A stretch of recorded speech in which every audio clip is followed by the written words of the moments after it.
Hi friends, ఈరోజు మనం ఈ వీడియోలో సాఫ్ట్వేర్ టెస్టింగ్కి అలాగే డెవలప్మెంట్కి డిఫరెన్స్ ఏంటి, సో ఈ రెండు టీమ్స్ ఏ విధంగా వర్క్ చేస్తాయి, సో అలాగే సాఫ్ట్వేర్ కంపెనీస్లో ఎన్ని టీమ్స్ ఉంటాయి, సో దీని గురించి మనం డిస్కస్ చేద్దాం. So let's start. జనరల్గా మనకి సాఫ్ట్వేర్ కంపెనీస్లో డిఫరెంట్ టైప్స్ ఆఫ్ టీమ్స్ ఉంటాయి. సో అవి ఏంటంటే ఫస్ట్ డెవలప్మెంట్ ఉంటుంది, నెక్స్ట్ క్యూఏ టీమ్ ఉంటుంది అంటే testing team.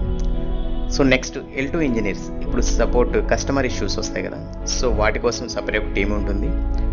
Next support team, customers interaction ఉంటుంది. Next document team, so documentation అనేది వాళ్ళు చేస్తూ ఉంటారు. Next automation engineers, so part of QA engineers వీళ్ళు కూడా, సో వీళ్ళైతే ఆటోమేషన్ ద్వారా టెస్టింగ్ అయితే చేస్తూ ఉంటారు. సో నెక్స్ట్ ఏంటంటే యూఐ టీమ్ అనేది ఒకటి ఉంటుంది, ఇది కూడా పార్ట్ ఆఫ్ డెవలప్మెంట్. వీళ్ళు యూఐ డిజైన్ చేయడానికి వీళ్ళైతే వర్క్ చేస్తూ ఉంటారు. సో ఈ విధంగా డిఫరెంట్ టీమ్స్ అయితే ఒక సాఫ్ట్వేర్ కంపెనీలో వర్క్ చేస్తూ ఉంటాయి. సో ఫైనల్గా వీళ్ళంతా కలిసి వర్క్ చేయడం వల్లే ఒక సాఫ్ట్వేర్ అనేది మార్కెట్లోకి రిలీజ్ అవుతుంది. ఇది ఫ్రెండ్స్ ఇంటర్నల్గా జరిగే ప్రాసెస్. నెక్స్ట్ మన టాపిక్ విషయానికి వస్తే సాఫ్ట్వేర్ టెస్ట్ ఇంజనీర్కి డెవలపర్కి డిఫరెన్స్ ఏంటి, సో దీని గురించి చూద్దాం.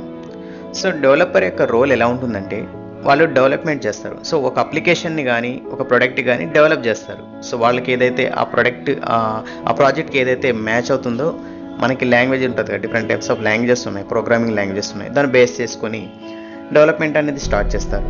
ఈ డెవలప్మెంట్ మొత్తం కంప్లీట్ అయిన తర్వాత మన క్యూఏ మేనేజర్ టీమ్ లీడ్స్ ఉంటారు కదా, వాళ్ళకి ఇంటిమేట్ చేస్తారు. సో ఈ ప్రాజెక్ట్ అయితే ఇంతవరకు ఇలా డెవలప్ చేశారు, దీనికి మాకు టెస్టింగ్ చేయాలి, దీనికి అవుట్పుట్స్ ఏ విధంగా వస్తున్నాయి, సో రిక్వైర్మెంట్ ఎలా ఉంది, దానికి బేస్ రీచ్ అవుతుందా లేదా అనే దాని మీద డిస్కషన్ అయితే జరుగుతుంది. సో ఫైనల్గా క్యూఏ టీమ్ మొత్తం సో డెవలప్మెంట్ టీమ్తో ఇంటరాక్ట్ అయిన తర్వాత సో అప్లికేషన్ గురించి ఆ ప్రోడక్ట్ గురించి నేర్చుకుంటారు. దీని యొక్క అవుట్పుట్ ఎలా వస్తుంది, దీని యొక్క ప్రాసెస్ ఏంటి, దీన్ని ఎలా టెస్ట్ చేయాలి, దీని మీద ఒక ఫోకస్ అయితే పెడతారు. సో ఫైనల్గా డెవలప్మెంట్ అయితే కంప్లీట్ అయిన తర్వాత క్యూఏ టీమ్ అనేది ఎంటర్ అవుతారు. క్యూఏ టీమ్ ఈ ప్రోడక్ట్ని టెస్ట్ చేయడానికి మనకు ఒక లైఫ్ సైకిల్ లాగా ఉంటుంది. టెస్టింగ్లో లైఫ్ సైకిల్ అనేది ఉంటుంది, ఏ విధంగా మనం టెస్ట్ చేయాలి. జనరల్గా మనం టెస్ట్ చేసే ముందు టెస్ట్ ప్లాన్ అనేది క్రియేట్ చేసుకుంటాం, టెస్ట్ స్ట్రాటజీ, అలాగే టెస్ట్ కేసెస్ డెవలప్మెంట్, సో ఇలాంటి ప్రాసెస్ అయితే ఉంటుంది. రికార్డ్ వర్క్ లాగా సమ్ డాక్యుమెంటేషన్ లాగా చేసుకున్న తర్వాత టెస్టింగ్ స్టార్ట్ చేస్తారు. సో ఫైనల్గా వీళ్ళు బగ్స్ క్రియేషను, ఏమైనా ఎర్రర్స్ ఉన్న ఏమైనా ప్రాబ్లమ్ ఉన్న ప్రోడక్ట్లో మళ్ళీ ఒక బగ్స్ క్రియేట్ చేసి డెవలపర్కి అసైన్ చేస్తే డెవలప్మెంట్ ఫిక్స్ చేసి మళ్ళీ ఫిక్స్ వీళ్ళకి ఇస్తారు. సో బిల్డింగ్ అంటుంది, బిల్డ్లో ఇస్తారు. బిల్డ్ ఇచ్చిన తర్వాత మళ్ళీ వీళ్ళు టెస్ట్ చేసిన తర్వాత వర్క్ అయితే వర్కింగ్ అని చెప్తారు, లేదంటే మళ్ళీ రీఅసైన్ చేస్తారు. ఈ విధంగా టెస్టింగ్ ప్రాసెస్ అనేది ఉంటుంది. సో ఒక సాఫ్ట్వేర్ కంపెనీకి డెవలపర్ ఎంత ఇంపార్టెంటో క్యూఏ ఇంజనీర్ కూడా అంతే ఇంపార్టెంట్. ఎందుకంటే ప్రొడక్ట్ హై క్వాలిటీ పర్ఫార్మెన్స్తో రిలీజ్ అవ్వడానికి డెవలపర్ ఎంత కష్టపడతారో క్యూఏ ఇంజనీర్ కూడా యాజ్ ఎ టెస్ట్ ఇంజనీర్ కూడా అలానే కష్టపడతారు. సో ఈ విధంగా ఒక సాఫ్ట్వేర్ని మంచి క్వాలిటీతో రిలీజ్ చేయడానికి మెయిన్ రోల్ని ఈ టీమ్స్ రెండు పర్ఫామ్ చేస్తాయి. సో ఇది ఫ్రెండ్స్ ఈరోజు టాపిక్స్.